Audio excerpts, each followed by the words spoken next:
During a third lengthy phone conversation with Russian President Vladimir Putin, US President George W. Bush finally gained Russia's support for retaliatory attacks. If Pakistan would be lifted, Pakistan's foreign ministry welcomed the decision, saying that it would strengthen the two countries' mutual cooperation. A political analyst in Islamabad said that the recent crisis didn't prompt the decision because, in fact, both sides had, in fact, been in negotiations since the start of the year. But, of course, the events of the past couple of weeks had accelerated the process. But diplomatic activity isn't the only thing that's been escalating here. Pakistani troops have been mobilized along the country's border with Afghanistan. They are patrolling an area near the Khyber Pass, the stretch of land that several invading armies have, in the past century, used to attempt attacks into Afghanistan. Now the area is a possible staging ground for American troops when they strike. The escalation of activity along the border coincides with intensified diplomatic efforts. India and Pakistan have been freed of sanctions placed on them by the US in 1998, after both countries began nuclear testing. Like all Pakistan, we feel happy that the sanctions have been lifted. But the important thing is to note that after 3 years, they realized that the sanctions were unjustified and the people of Pakistan were suffering.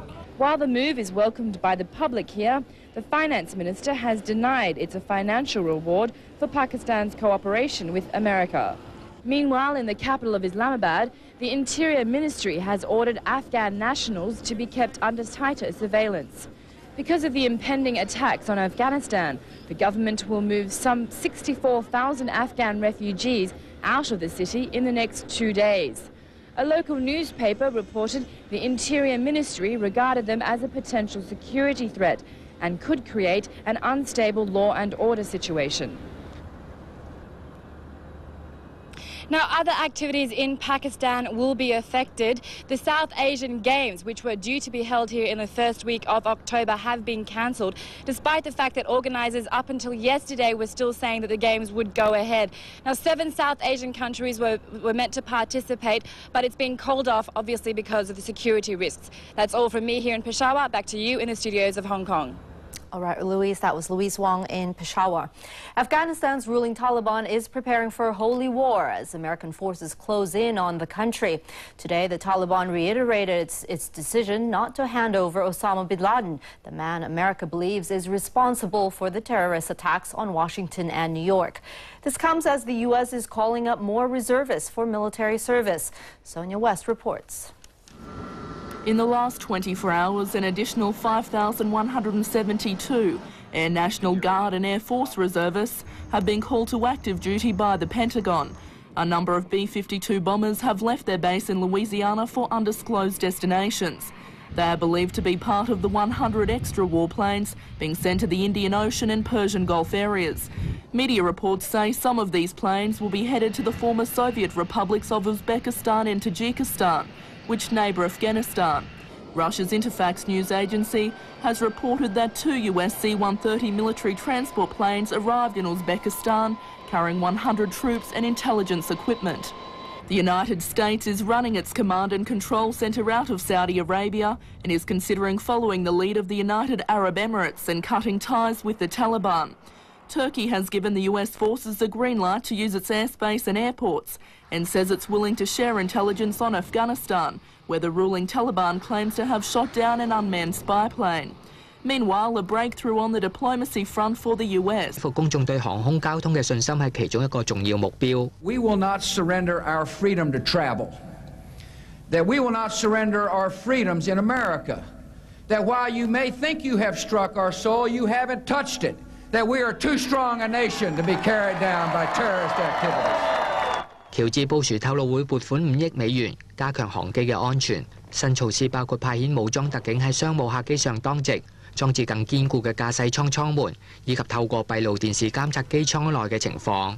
長遠嚟講，機場保安會改由聯邦政府負責。喬治布殊又話會投資研究新科技，俾機場控制塔人員可以遙控被劫持嘅客機，制止佢變成襲擊工具。不過當局就反對機師攜帶武器自衛。新措施預料需要幾個月時間先至能夠完成。期間，布殊授權州長可以喺全國嘅420個商用機場部署國民警衛軍。另外，美國國防部證實，2名空軍將領獲授權喺唔夠時間通知總統嘅情況下，可以下令擊落威脅美國城市嘅商用客機。亞洲電視記者劉啟光報導。而喺本港，機場管理局喺落台。無線電視記者陳偉超報導。美國官員話唔會支持民權領袖傑克遜去阿富汗，調停美國同塔利班政權之間，因為容許拉登闖。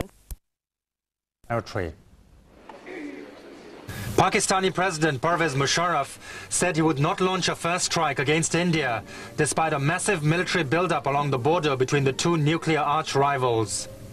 For its part, India has said it will make an exception to its ban on Pakistani aircraft flying over its territory so that General Musharraf can attend a regional summit in Nepal next week. There's tension on the border, certainly, and I would hope, certainly, that there ought not to be any prospect of war. We do not want war. We want peace in the region, and we want peace on the borders. We are in favor of de-escalating on the borders. We only hope that war is not thrust on us. The United States has praised Pakistan for cracking down on extremists and terrorists, although India feels not enough is being done.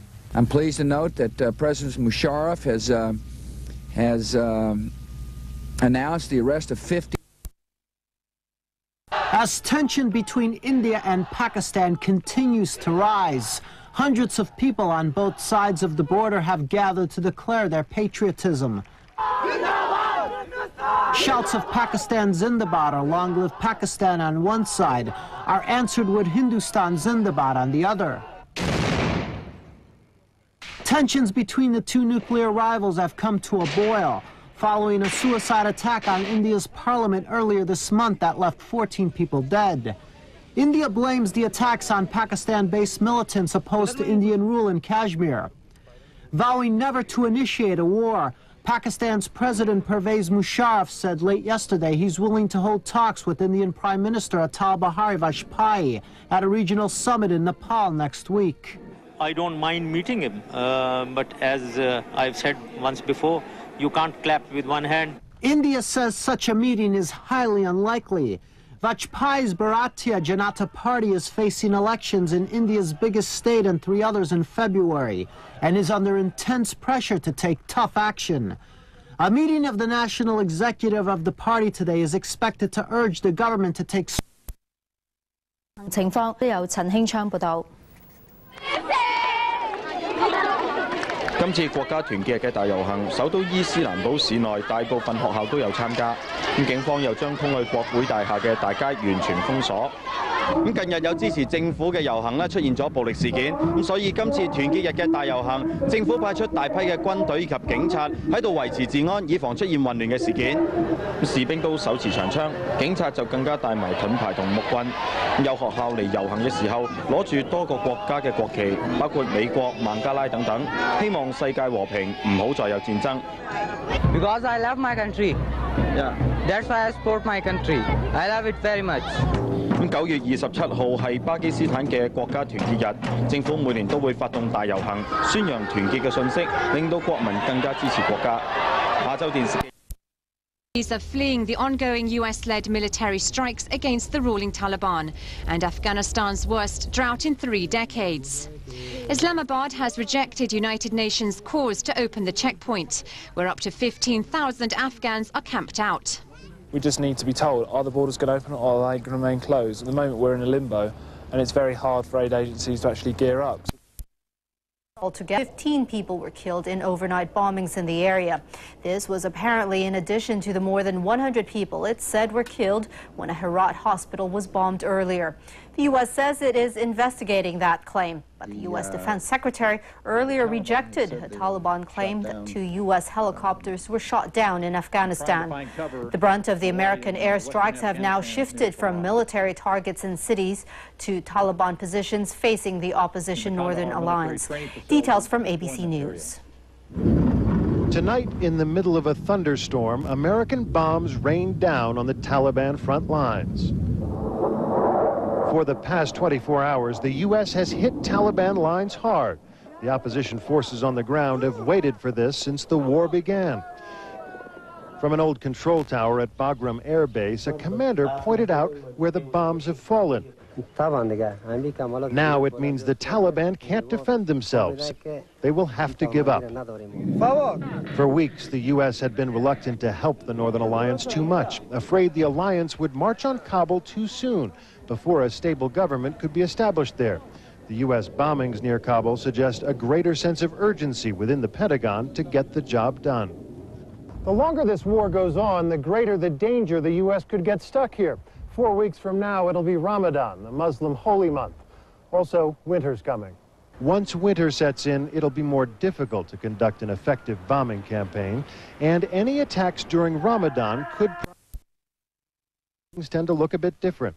Today, not 50 miles away from where the bombs were falling, there were soldiers who had no idea the war had changed. We're still waiting for the U.S. to attack, he said, shivering in the cold.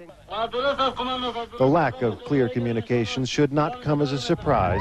After all, this is a country where the cavalry still rides on horseback. David Wright, ABC News, Jabal Siraj, Afghanistan. Over 350 asylum seekers are feared. Prime Minister Ariel Sharon repeated his demand that the Palestinian Authority must hand over Zivi's killers. In Jerusalem last night, thousands of right-wing Israelis attended a rally.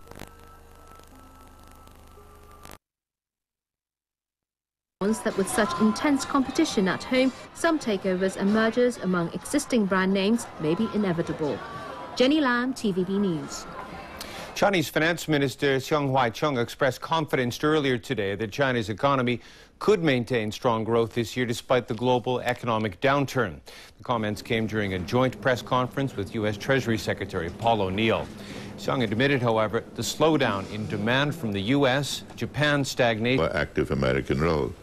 So I would say the time for an American intervention is after some success has been achieved in the anti-terrorist campaign. And the countries in the Middle East ought to understand this. What kind of intervention are you envisaging? We've been told on the one hand that the war against terror has already begun, but we have not seen any military action taken. When I said intervention, here I meant in the diplomacy between the Palestinians and the Israelis. What kind of military action should be taken, really outsiders shouldn't second guess about. But when territorial America is attacked, when downtown New York is devastated and the Pentagon is attacked, the United States has to be able to prove some capability, military capability to resist it. So I expect some kind of military action, as the President has strongly indicated. We're told that this is a new war, an unprecedented situation. The enemy is within. The enemy has no respect for borders. How do you fight a war like this? Well, I think the strategic objective has to be, we cannot catch every last terrorist, at least not quickly. But we can make a major effort together with other countries to break up the networks from which these terrorists feed. These attacks are usually planned meticulously over a long period of time, which requires some sort of safe havens, large financing, networks that provide communications and 喺嗰度當地救援緊嘅工作人員已經開始緊急疏散，因為佢哋暫時都未可以證實到底係唔係真係有架飛機飛緊去㗎。但係嗰度當地咧，國防部嗰度已經開始緊急疏散，救援人員亦都開始陸續撤退㗎啦。You can see large pieces of the building falling. You can see the smoke rising. You can see a portion of the side of the building now just being covered on the right side as I look at it, covered in smoke. 咁追溯翻喺紐約世貿中心啦，咁喺93年2月嘅時候咧，亦都係曾經咧係發生過一次嘅恐怖炸彈襲擊事件嘅。咁當時咧係由一個激進回教組織分子所策動嘅，造成咗6死超過1000人受傷㗎。